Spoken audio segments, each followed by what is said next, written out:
کے اندر قیادت کی جو ذمہ داریاں ہوتی ہیں وہ میں نبھا سکوں، وہ میرے لیے ممکن نہیں ہے. اس لیے میں سیکرٹری جنرل تحریک انصاف کی جو ذمہ داری ہے اور کور کمیٹی کی ممبرشپ، اس سے میں مستعفی ہوں گا. جو میرے خیالات ہیں، ایک یہ وجہ بھی ہے کہ میں کھول کر بات کرنا چاہتا ہوں کہ کیا کرنے کی ضرورت ہے. میرے خیال میں اس وقت سب کو ہمیں کھل کر بات کرنی چاہیے، اور ظاہر ہے کہ جب آپ ایک اہم ترین عہدے کے اوپر بیٹھے ہوئے ہیں تو پھر یہ بنتا نہیں ہے کہ آپ اپنی کوئی انفرادی رائے جو ہے وہ الگ سے دیں. تو اس لیے ان عہدوں سے میں مستعفی ہو رہا ہوں. باقی 17 مہینے گزرے میں سیکرٹری جنرل کی ذمہ داری میں نے نبھائی ہے، جس میں 13 مہینے سے زیادہ جو ہے وہ شاید تحریک انصاف کو مشکل ترین وقت تھا. اور میں دل سے شکریہ ادا کرنا چاہتا ہوں اور خراج تحسین پیش کرنا چاہتا ہوں تحریک انصاف کے ورکرز کو، لیڈرز کو، ٹکٹ ہولڈرز کو.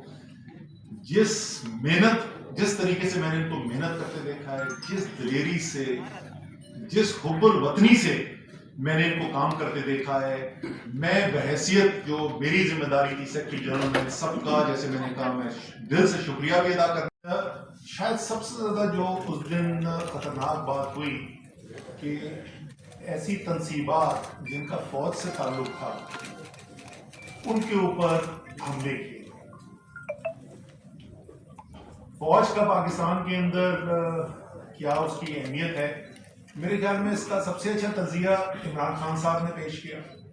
اور خان صاحب نے جیسے اور ایک دفعہ نہیں، ایک سے زیادہ دفعہ وہ کہہ چکے ہیں یہ بات کہ مسلم ممالک کی طرف اگر آپ نظر دوڑائیں پچھلے 15-20 سال کے اندر تو آپ دیکھیں گے کس طریقے سے تباہی دیکھی گئی ہے مسلم دنیا کے اندر. اور خان صاحب نے ایک سے زیادہ دفعہ کہا ہے کہ اگر وہ نہ پاکستان میں ڈسپلن اور طاقتور فوج ہوتی تو شاید ہمیں بھی ویسے حالات دیکھنے کو ملتے جیسے شام کے نظر آئے، جیسے عراق کے نظر آئے. اسی کے ساتھ ساتھ خان صاحب نے یہ بھی کہا کہ مجھ سے زیادہ پاکستان کو میرے فوج کی ضرورت ہے. بحیثیت وزیر اعظم کہا تھا ایک کنونشن سیکٹر میں. تو ایک خاص فوج کی اہمیت ہے پاکستان کے اندر. اور ظاہر ہے فوج کی طاقت جو ہے صرف اس کی بندوقوں سے نہیں ہوتی. فوج کی طاقت جو ہے وہ جب قوم پیچھے کھڑی ہوتی ہے تو فوج کی طاقت بنتی ہے. اور اس دن جو مناظر دیکھنے کو ملے وہ نہ صرف قابل مذمت ہے بلکہ بہت بڑا لمحہ فکریہ ہے پاکستان کے لیے کہ کیوں ایسی صورتحال پیدا ہوئی. اور ظاہر ہے اس سے جو پیغام دیا ملک کے باہر وہ بھی انتہائی تشویشناک پیغام ہے. تو پہلے بھی اس کی بات کی جا چکی ہے. میرے خیال میں ایک شفاف تحقیقات ہونی چاہیے جس کے اوپر قوم کو اعتماد بھی ہو کہ جو تحقیقات کی جا رہی ہیں واقعی میں جو ذمہ داران ہیں جو ملوث تھے اس کے اندر ان کے اوپر بھرپور طریقے سے ایکشن ہونا چاہیے.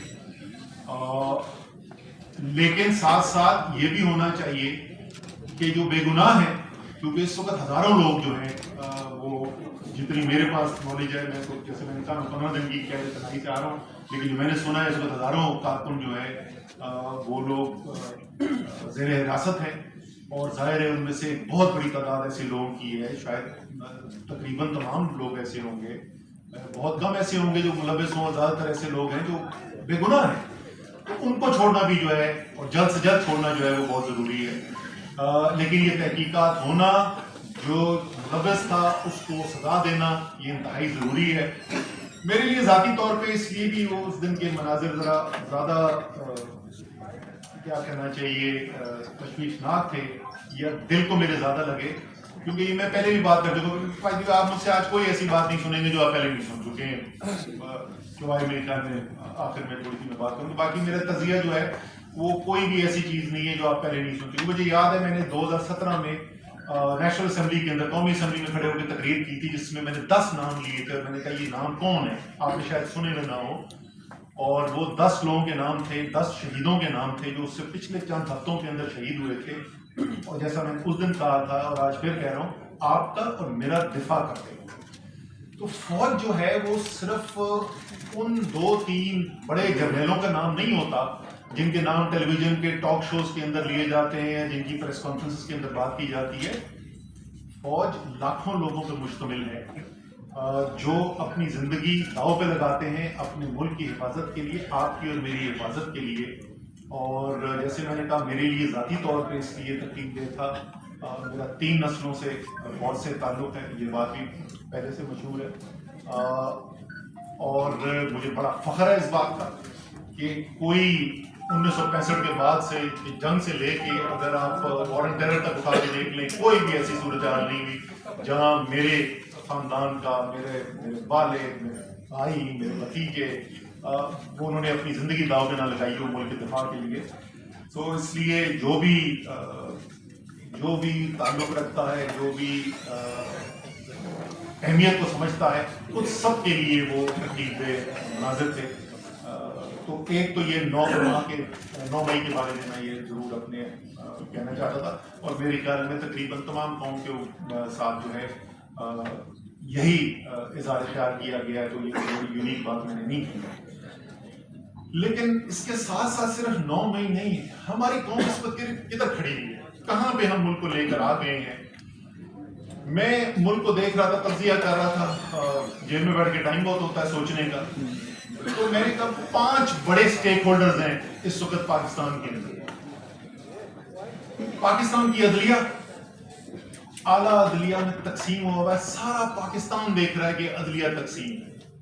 عدلیہ فیصلے کرتی ہے، عمل درآمد نہیں ہوتا.